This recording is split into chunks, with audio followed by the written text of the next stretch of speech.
Hey guys, this is how you reset your password in kvCORE. You're going to go into kvCORE.com. There's a link that Daniel sent from support from kvCORE.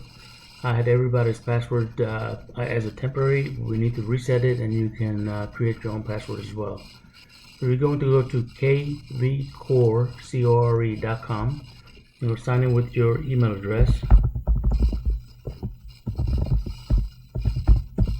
And the temporary password that you put in there, Daniel.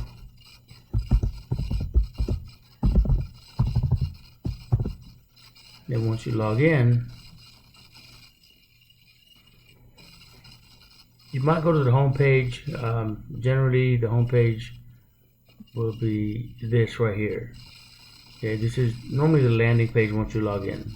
If you haven't logged in before, then this is where you're going to end up at. And so from here, you're going to look at top right where your name is, your first name where it says company admin on my side, but you should say, it should say your first name here. So just click on your name, click on my profile, and then right here on the bottom, the third one is change password. Now you've already logged in with a temporary password, so create a new password, okay?